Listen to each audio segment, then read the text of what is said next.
Yes, Chris Evans, the site is mine. I was actually raised here on this site. So my grandfather had started a nursery growing plants, and my father joined him in 1963, and I came here as a child, and I've been here ever since. So I've actually lived on the site for 50 years. And along that journey, I knew very early on that I wanted to grow plants. That's what I thought I would do forever. And from the outset, I loved it. It was the best job I could ever have wanted for it. And then 10 years ago, somebody visited the site, and they came onto the site with 6 children, and the children were autistic. And they asked me whether I could spend a few minutes with them talking about my job. So I took them over to the nursery and I talked about my work, and within 10 minutes I knew that I would like them to come back. So I said, why don't you come back next week, and I will give you 2 hours of my day, and we'll start a small garden. So they came the following week and we had 2 hours together gardening, and a week later somebody phoned and said, I've heard about your project. And I said, well, I haven't really got a project. I have 6 people and they've been here once. And they said, well, it sounds like a good project. I said, no, it's not a project. Well, we have 15 people who want to come to your project. I said, well, they better come, but I just do 2 hours on a Thursday afternoon. So they said, well, these people are autistic and I have 6, so that will be 21. And I had no experience at all, apart from the 6. So they said, that's a lot, that's a big group to do. I said, well, that'd be fine, please just bring them. So they arrived, and I spent the whole afternoon smiling. It was just an amazing afternoon, I loved it.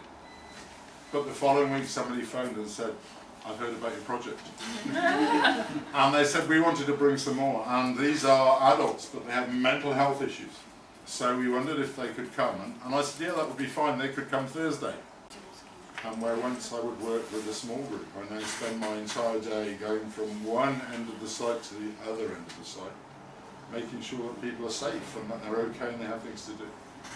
But when we started with gardening, and once I realised that people were entitled to a life, so we moved from gardening to doing gardening and woodwork, and we moved from gardening and woodwork to doing gardening and woodwork and recycling, to doing cooking and dancing and drama. And we do outreach projects in the community, and we do a vegetable box scheme, and we run this space as a cafe 2 days of the week, and we've set up a pound shop because I have students that will never probably get to work in a shop, but everything in a pound shop is a pound, so it's very accessible. And if a customer chooses to come here and take advantage of a student and give them 20p for something that is a pound, good luck to them, have a happy day. Our most exciting element of recycling is we recycle videos. We are the only people in the country recycling videos. Single day just to do videos. Of all the things of this journey, I think the thing that I found most disarming is the depth and shape of generosity. This project belongs to nobody but the people that are here. We're not part of a government initiative, we're not drawing money off anybody else. I'm rubbish at asking people for money, absolutely dreadful, it really embarrasses me. Nobody's got any money, so going and saying, could I have some money, I find mildly offensive. So people turn up and say, well, how does this work? I mean, could I give you this? Would you like this? Oh, that's very kind. And I started with nothing. I mean, people say, well, I had a cake sale, we made £20, could I give you this envelope? Yes. Don't open it at the moment, I'd be embarrassed, but I'd like you to have it. And I open it and there's £10,000 in an envelope. The bank raid was reported 2 days later, well that was a different story. But all the time, people will come in and say, would you like a piano? I didn't know you were starting an orchestra. Would you like a fiddle? Would you like a violin? Would you like this set of drums? I'm going to tell you that this is Nathan, and this is Ede. And both of them have been coming here by one means or another for quite a long time.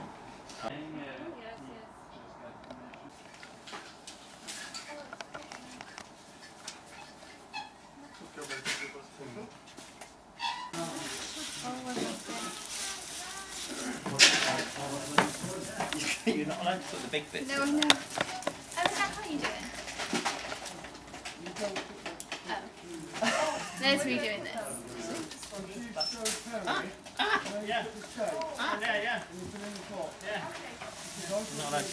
So I arrived in Cheltenham about 18 months ago because my husband got a job in the area, and I'd been working as a private tutor but also for another charity that does very similar work to this in the horticulture therapy field.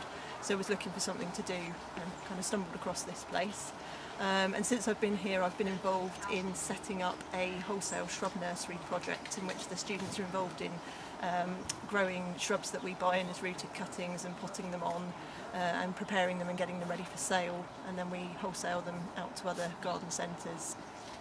I don't really see myself as a volunteer. It's just something I love to do. I just want to be here. I just love the atmosphere in this place and I love the people here, and it just feels right being involved, and I know that it kind of links in with a lot of things I've done in the past, and it's just, the community here is incredible and it's just something I want to be a part of. That's where we're doing all sorts of different shows and demonstrations of gardening as well.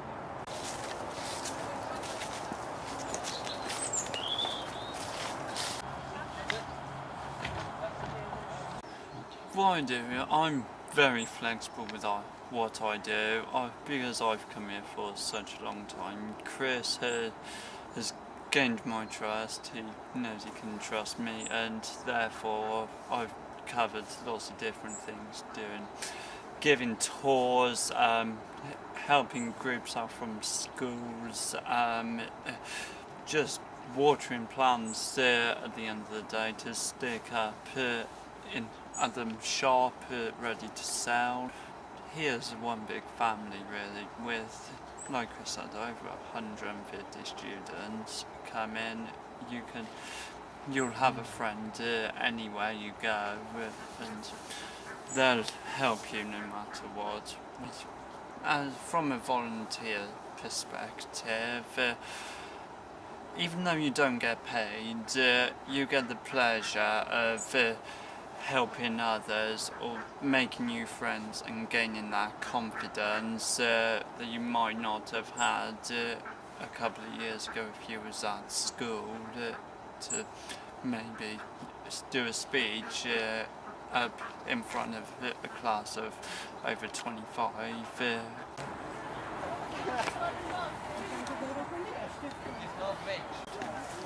Are we in the movie?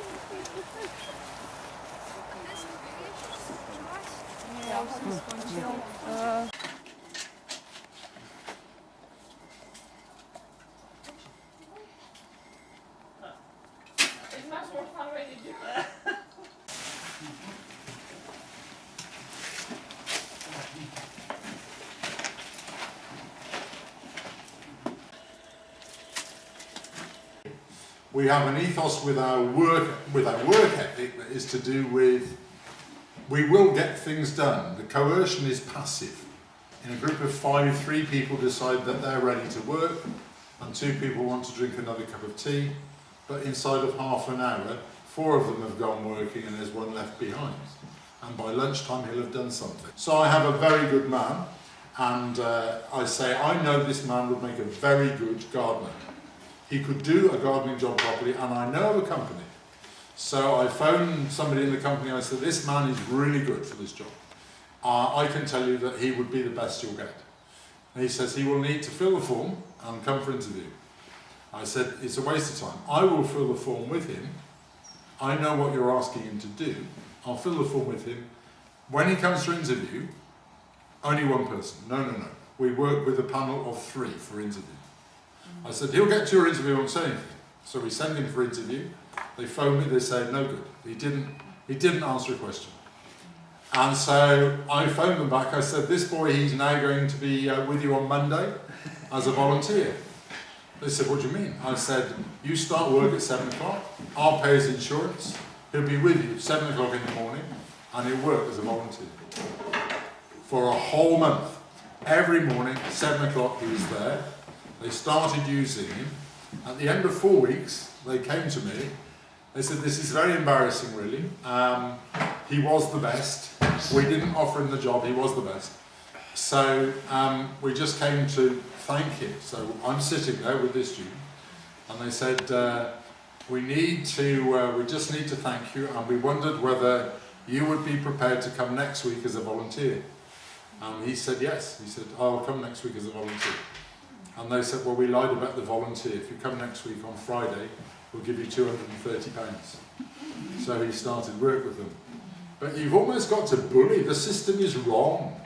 There are wonderful people who are being wasted because I can't tick the boxes. Oh, we've got to do the warm-up. Go on. Oh, it's a long way down. Okay, that'll do. Ready? I'm doing the side arms, Rob. Oh, 1, 2. Hang on. Do you want to do the side arms? Joining. Oh, God. You're lying. Ready? Oh, you can follow the word. Ready? Follow the word. Oh, 1. Ready? We're going that way. Oh, 1, 2, 3, 4. I like it. No, this time. Oh, no. Go back. Do you want to join? Right, get back to work. Quick. Go. Back to work. One word. I don't care.